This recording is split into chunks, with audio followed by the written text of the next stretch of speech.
En fait, c'était le bordel dans mon entreprise. J'avais pas de planning, j'avais pas de suivi de chantier, j'avais pas forcément de chef d'équipe. J'avais une équipe, mais pas forcément de chef bien déterminé. Et l'élément déclencheur, c'est surtout mon épouse qui m'a dit tu vas exploser en vol.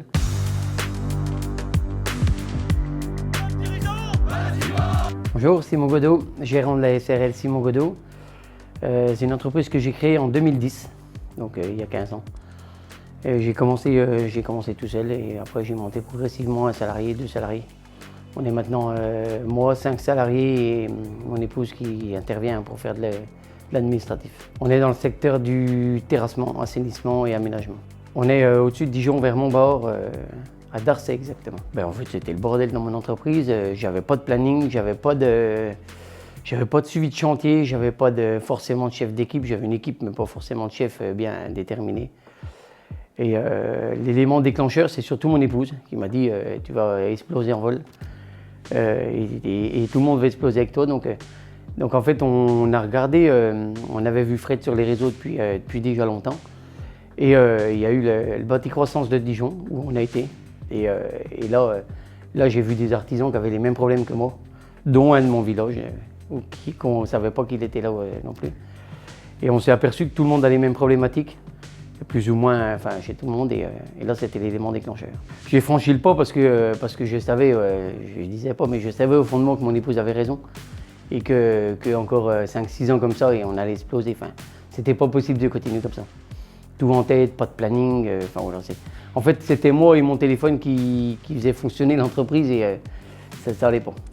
Alors les seuls doutes que j'avais quand j'ai fait le bâti croissance, c'était mon potentiel à moi de travailler assez dans le programme pour que ça vaille le coup de m'engager dedans.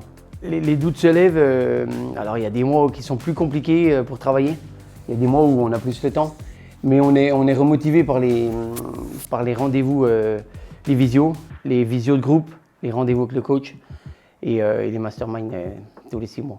Alors les résultats les plus concrets, c'était surtout, moi j'ai mis tout de suite en place le planning, ça m'a beaucoup soulagé. Après en fait j'ai mis en place la technique de vente. J'ai essayé de la respecter sur certains chantiers, il y en a d'autres où j'ai reparti un peu dans mes travers. Et en fait je m'aperçois que les chantiers que j'ai gérés de A à Z avec la technique se passent très bien. Et d'autres où j'ai loupé certaines choses depuis le début, depuis le R1 ou depuis, enfin voilà. Et je m'aperçois que ce qu'on a loupé au départ, on le prend après, voilà. Ça revient à la fin du chantier, c'est forcément ça qu'on a loupé.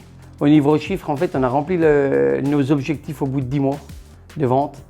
Et sans forcément forcer plus que ça. Enfin voilà, on avait autant de demandes qu'avant et on a beaucoup plus signé des belles affaires avec la technique. On a augmenté notre panier moyen de 6 000 à 9-10 000. En chiffre d'affaires global de l'entreprise, on est à 900 000 euros. On a monté progressivement les années, mais on stagnait. L'année d'avant, on était à 820 000. Alors au niveau de mes gars, j'ai une partie où j'ai pas trop de mal à les emmener. Dans le fait parce qu'ils étaient dans cette demande-là aussi. Ils savaient qu'il n'y avait pas d'organisation sur les chantiers. Donc dès que j'ai mis ça en place, ils étaient limite... voilà, ils m'ont dit il était temps. Ils ne me l'avaient pas dit avant, mais je pense qu'ils le savaient. J'ai une autre partie où ils ont du mal à accrocher un peu. Ouais, ils sont moins dans le chantier, donc bon, ça va. J'ai un peu plus de mal à les emmener, mais ils comprennent et ils n'ont pas de critique par rapport à ça. Alors, rentabiliser l'investissement, c'est pas facile à quantifier, mais ne serait-ce que sur moi, sur mon comportement et tout, je suis beaucoup mieux dans ma tête. Bon, j'ai un peu reporté les problèmes sur certaines autres personnes de l'entreprise, mais bon, on va réorganiser un peu les affaires. Et financièrement, je pense que oui, un chantier qui se passe bien, des paniers moyens qui augmentent, on a rentabilisé la première année. Alors le mois d'avant, je courais partout. J'étais à la fois sur un camion, à la fois en train de faire des devis, à la fois en train de répondre à des clients. Et maintenant, je suis beaucoup plus posé, je suis au bureau beaucoup plus souvent, à faire du chiffrage, à faire des points. Bon, il faut encore que je me perfectionne là-dessus. Mais c'est plus du tout pareil, j'ai plus du tout le même niveau de stress, d'urgence, enfin voilà. Même le téléphone, j'arrive à laisser mon téléphone pendant 2 heures sans qu'il y ait trop de soucis. Alors elle voit les choses, elle voit du mieux en moi Pour le coup, elle a repris beaucoup plus de pression sur elle qu'il faut qu'on arrive à gérer.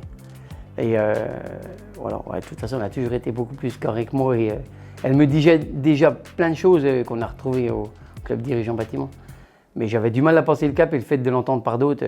Si quelqu'un hésite à rentrer, il faut qu'il franchisse le cap et qu'il n'hésite pas. Après les rencontres comme ça de 2 jours, on retrouve des personnes qu'on a vues dans les 2 jours du mastermind, par exemple de Montpellier.